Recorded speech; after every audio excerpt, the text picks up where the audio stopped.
CCLE अध्याय 1 सतत एवं व्यापक अधिगम तथा मूल्यांकन। एक परिचय। 1 राष्ट्रीय शिक्षा नीति NEP 1986। संशोधित राष्ट्रीय पाठ्यचर्या दस्तावेज का आरंभ रवींद्रनाथ टैगोर के निबंध सभ्यता और प्रगति के एक उद्धरण से होता है, जिसमें कविगुरु हमें याद दिलाते हैं कि सृजनात्मकता और उदार आनंद बचपन की कुंजी है। राष्ट्रीय शिक्षा नीति 1986 में ये प्रस्तावित किया गया था कि राष्ट्रीय पाठ्यचर्या को शिक्षा की राष्ट्रीय व्यवस्था विकसित करने का एक साधन होना चाहिए, जो भारतीय संविधान में राष्ट्रीय निर्माण के दर्शन को अपनी आधार भूमि माने। कार्य योजना प्लान ऑफ एक्शन 1992 ने प्रासंगिकता, लचीलेपन और गुणवत्ता के तत्वों पर जोर देते हुए इसके दायरे को थोड़ा और विस्तृत किया। 2 राष्ट्रीय पाठ्यचर्या की रूपरेखा 2005। सामाजिक न्याय और समानता के संवैधानिक मूल्यों पर आधारित एक धर्मनिरपेक्ष, समतामूलक और बहुलतावादी समाज के आदर्श से प्रेरणा लेते हुए राष्ट्रीय पाठ्यचर्या की रूपरेखा 2005 में शिक्षा के कुछ व्यापक उद्देश्य चिन्हित किए गए हैं। इनमें शामिल है विचार और कर्म की स्वतंत्रता, दूसरों की भलाई और भावनाओं के प्रति संवेदनशीलता, नई स्थितियों का लचीलेपन और रचनात्मक तरीके से सामना करना, लोकतांत्रिक प्रक्रिया में भागीदारी की प्रवृत्ति और आर्थिक प्रक्रियाओं तथा सामाजिक बदलाव में योगदान देने के लिए काम करने की क्षमता। अगर शिक्षा को जीवन के लोकतांत्रिक तरीकों को सुदृढ़ करना है तो उसे स्कूल में जाने वाली पहली पीढ़ी की उपस्थिति का भी ध्यान रखना ही होगा, जिसका स्कूल में बने रहना उस संविधान संशोधन के चलते अनिवार्य हो गया है, जिसने आरंभिक शिक्षा को हर बच्चे का मौलिक अधिकार बना दिया है। संविधान के इस संशोधन से हम पर यह जिम्मेदारी आ गई है कि हम सारे बच्चों को जाति, धर्म संबंधी अंतर, लिंग और असमर्थता संबंधी चुनौतियों से निरपेक्ष रहते हुए स्वास्थ्य, पोषण और समावेशी स्कूली माहौल उपलब्ध कराए, जो उनको शिक्षा ग्रहण में मदद पहुंचाए तथा उन्हें सशक्त बनाए। 3 अनुभवात्मक शिक्षण पर राष्ट्रीय शिक्षा नीति 2020 के मुख्य बिंदु निम्नानुसार हैं। 3.1 स्कूलों में पाठ्यक्रम और शिक्षा शास्त्र सीखना समय एकीकृत, आनंददायक और संलग्न होना चाहिए।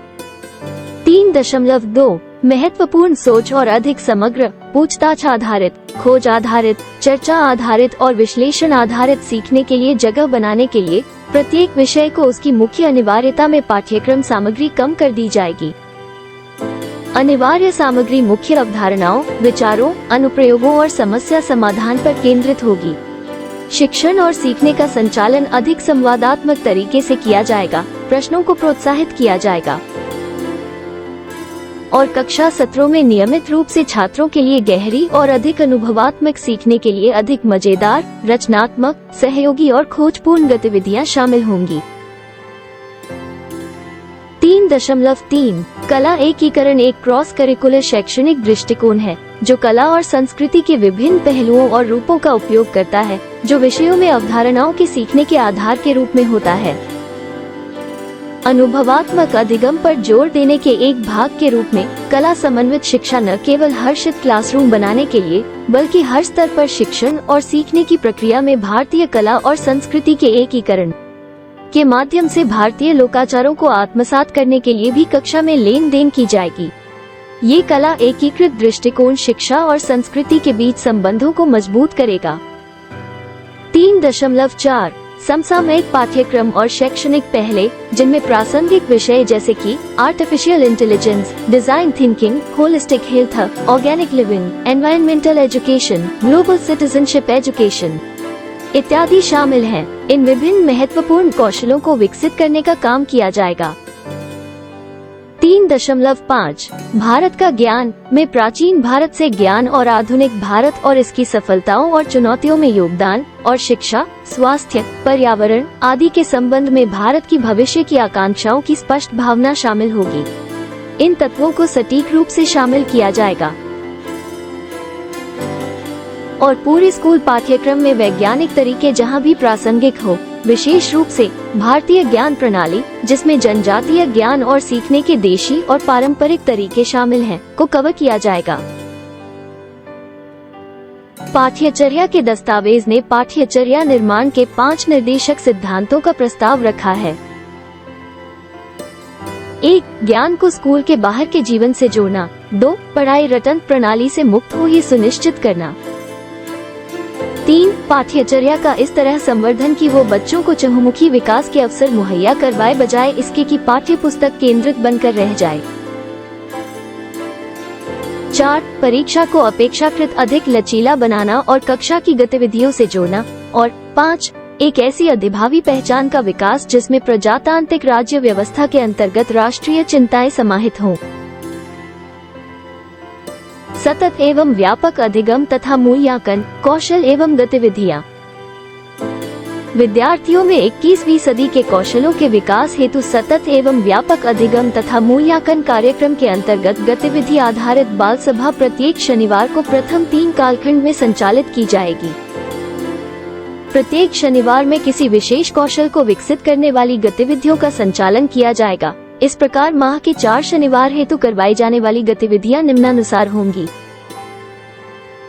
क्रमांक सप्ताह कौशल के अंतर्गत गतिविधियां। 1. प्रथम शनिवार लेखन कौशल, निबंध लेखन, समाचार पत्र लेखन, कहानी, कविता, नाट्य लेखन, प्रोजेक्ट परिकल्पना, स्वविवरण लेखन, वार्षिक पत्र का निर्माण। 2. द्वितीय शनिवार वक्तृत्व कौशल, आशु भाषण, वाद विवाद, कहानी, कविता वाचन, साक्षात्कार अभ्यास, पेपर, पावर पॉइंट प्रेजेंटेशन। 3. तृतीय शनिवार प्रश्नोत्तरी कौशल, छाल संचालित प्रश्नोत्तरी, अदला बदली, संख्यात्मक अभियोग्यता एवं तार्किक क्षमता, आकृति परीक्षण, वेट, टेट, SRT। 4. चतुर्थ शनिवार दृश्य एवं प्रदर्शन कला कौशल, संगीत, नृत्य, नाट्य कला, चित्रकला, क्राफ्ट गतिविधियाँ, मूर्तिकला, सिलाई, विज्ञान के अनुप्रयोग, विज्ञान प्रदर्शन की विधाएं, मॉडल, नाटक, एकांकी मंचन।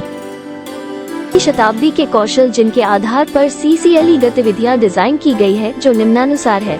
कैटेगरी स्किल्स CCLE गतिविधि जिसके माध्यम से ये कौशल सीखे जा सकते हैं। Literacy skills 3LS, scientific literacy, project proposal, paper presentation, information, media and technology literacy, writing, speaking, quizzing activities, financial literacy, RBI booklets, project proposal, learning skills 4CS, critical thinking, problem solving, project proposal, resume writing, creativity, story, poem writing, storytelling, visual art, drama and dance, communication, mock interview practice, drama, collaboration, craft making, newspaper writing, magazine making। Category skills CCLE गतिविधि जिसके माध्यम से ये कौशल सीखे जा सकते हैं।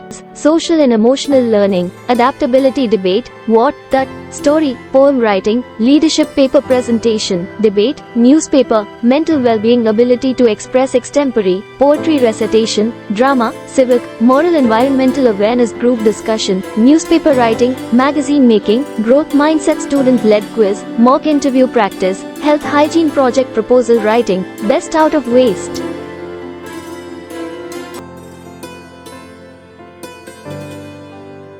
स्कूली पाठ्यचर्या के 4 सुपरिचित क्षेत्रों भाषा, गणित, विज्ञान और सामाजिक विज्ञान में महत्वपूर्ण परिवर्तनों का सुझाव दिया गया है। इस दृष्टि से कि शिक्षा आज की और भविष्य की जरूरतों के लिए ज्यादा प्रासंगिक बन सके और बच्चों को उस दबाव से मुक्त किया जा सके।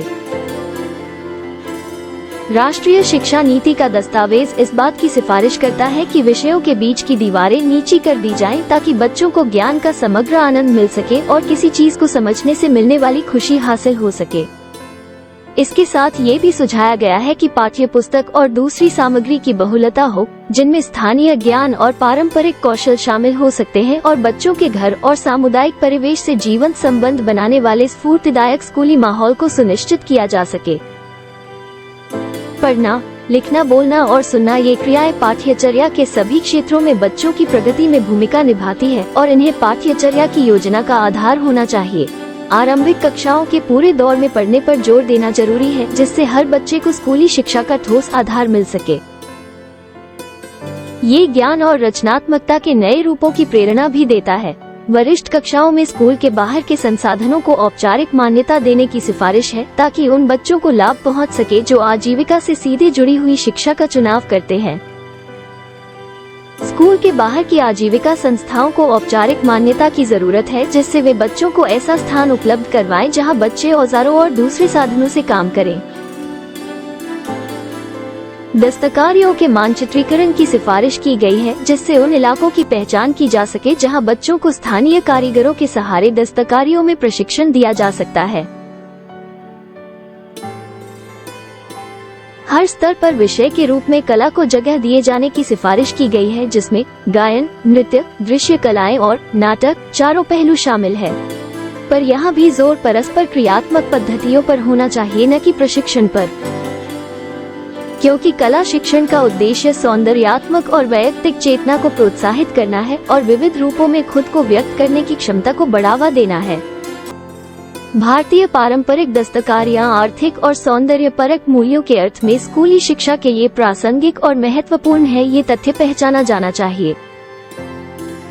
सतत एवं व्यापक अधिगम तथा मूल्यांकन हेतु निर्देश। प्रदेश के विद्यालयों में शैक्षिक उद्देश्यों को प्राप्त करने एवं शिक्षा की गुणवत्ता में अभिवृद्धि हेतु राज्य शासन ने प्रदेश के समस्त हाई स्कूल एवं उच्चतर माध्यमिक विद्यालयों की कक्षा 9वीं तथा 10वीं में सतत और व्यापक मूल्यांकन के अंतर्गत 20% अंक दिए जाने का निर्णय लिया गया है। उपरोक्त निर्णय के अनुसार प्रदेश के विद्यालयों में प्रत्येक शनिवार को प्रथम 3 कालखंडों में सतत और व्यापक मूल्यांकन हेतु गतिविधि संचालित की जाएगी। इसी अनुक्रम में वार्षिक परीक्षाफल बनाया जाएगा। अधिभार का प्रतिशत निम्नानुसार रहेगा। क्षेत्र विषय अधिभार: शैक्षिकी क्षेत्र भाषा 1, भाषा 2, भाषा 3, गणित, विज्ञान एवं सामाजिक विज्ञान 80%। बाल सभा आधारित सह शैक्षिक क्षेत्र प्रतिमाह शैक्षणिक कैलेंडर में दिए गए थीम के अनुसार 20%। माह जुलाई से जनवरी तक प्रत्येक सप्ताह शनिवार को प्रत्येक कक्षा वर्ग के विद्यार्थी उस दिन की गतिविधि में भाग लेंगे। गतिविधियों में प्रत्येक छात्र की सहभागिता अनिवार्य है, जिस पर उन्हें अंक दिए जाए। प्राचार्य द्वारा प्रत्येक कक्षा में इन गतिविधियों एवं मूल्यांकन की मॉनिटरिंग की जावे। सतत एवं व्यापक अधिगम तथा मूल्यांकन की गतिविधि का संचालन, मूल्यांकन तथा रिकॉर्ड का संधारण कक्षा अध्यापक द्वारा किया जाएगा। अन्य विषय शिक्षकों को भी प्राचार्य द्वारा कक्षाएं आवंटित की जावे, ताकि कक्षा अध्यापक की अनुपस्थिति में CCLE गतिविधि एवं मूल्यांकन कक्षाओं में नियमित जारी रह सके। शाला की सभी कक्षाओं के विद्यार्थियों को 4 सदन हाउसों में बांटकर छात्रवार, कक्षावार एवं सदन हाउसवार मूल्यांकन किया जाकर रिकॉर्ड संधारित किया जावे। विद्यालय का संपूर्ण रिकॉर्ड परीक्षा प्रभारी के पास समेकित रूप से अन्य परीक्षा अभिलेखों के समान सुरक्षित रखा जाए। छात्रों को सह शैक्षिकी क्षेत्र में 7 माह की गतिविधियों में भाग लेने पर निम्नानुसार अंक प्रदान किए जाएंगे। प्रथम एवं द्वितीय सप्ताह 20 अंक गुना 7 माह गुना 2 सप्ताह बराबर 280 अंक। तृतीय एवं चतुर्थ सप्ताह 15 अंक गुना 7 माह गुना 2 सप्ताह बराबर 210 अंक। कुल योग बराबर 490 अंक। संपूर्ण सभा में बाल सभा में नियमित उपस्थिति पर बराबर 10 अंक। कुल योग बराबर 500 अंक। वार्षिक परीक्षा के उपरांत शैक्षिकी क्षेत्र में त्रैमासिक परीक्षा, 6 माही परीक्षा, वार्षिक परीक्षा एवं प्रायोगिक परीक्षा में प्राप्त अंकों के साथ सह शैक्षिकी क्षेत्र में विद्यार्थी द्वारा अर्जित उपलब्धि के अंक जोड़े जाकर वार्षिक परीक्षाफल की अंक सूची प्रदान की जाती है। अंक विभाजन निम्नानुसार रहता है। मूल्यांकन त्रैमासिक परीक्षा में अधिभार 500 का 5%, अर्धवार्षिक परीक्षा में अधिभार 500 का 5%, वार्षिक परीक्षाफल में अधिभार 500 का 70%, सह शैक्षिक मूल्यांकन 500 का 20%, वार्षिक परीक्षाफल 100%। सतत एवं व्यापक अधिगम तथा मूल्यांकन CCLE गतिविधियों का महत्व। विद्यालयीन गतिविधियों में पाठ्य सहगामी गतिविधियों का अत्यधिक महत्व है, जहां एक और पाठ्य पुस्तकों की सामग्री विद्यार्थी को परीक्षाओं में अंक प्राप्त कर आगामी पाठ्यक्रम में प्रवेश अथवा व्यवसाय या नौकरी हेतु तैयार करती है। वहीं दूसरी ओर पाठ्य सहगामी गतिविधियां जैसे भाषण, परिचर्चा, अभिनय कला, संगीत, वादन, नृत्य, चित्रकला, मूर्तिकला, खेल, निबंध लेखन, शाला पत्रिका, कविता पाठ इत्यादि विद्यार्थियों को उसके जीवन में समाज से प्राप्त होने वाली विभिन्न चुनौतियों का सफलतापूर्वक सामना करने में सहायक होती है। समूह के रूप में की गई क्रियाएं विद्यार्थियों में नेतृत्व के गुण तथा अपने साथियों के साथ समरस होने की सामर्थ्य पैदा करती है।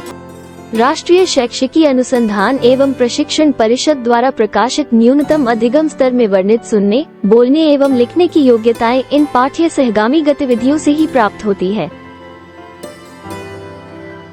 विभिन्न प्रकार की पाठ्य सहगामी गतिविधियों में शाला के विद्यार्थियों की सहभागिता हेतु प्रदेश के विद्यालयों में प्रत्येक शनिवार के पहले 3 कालखंड में बाल सभा आयोजित की जाती है। बाल सभा की प्रक्रिया। बाल सभा प्रत्येक शनिवार को प्रथम 3 कालखंड में संचालित की जाए। बाल सभा आधारित सतत एवं व्यापक अधिगम तथा मूल्यांकन हेतु प्रत्येक विद्यार्थी को अंक दिए जाएंगे। प्रत्येक कक्षा में 4 सदन हाउस बनाए जाएंगे। वर्ष के अंत में इस सदन की समस्त कक्षाओं के विद्यार्थियों में अंक के आधार पर उस सदन को रनिंग शील्ड दी जाएगी। बाल सभा गतिविधि में सर्वाधिक प्राप्तांक होने वाले विभिन्न सदन के सभी 10% विद्यार्थियों को भी प्रमाण पत्र दिया जाकर पुरस्कृत किया जाए। Please subscribe CCLE channel. Please subscribe CCLE channel.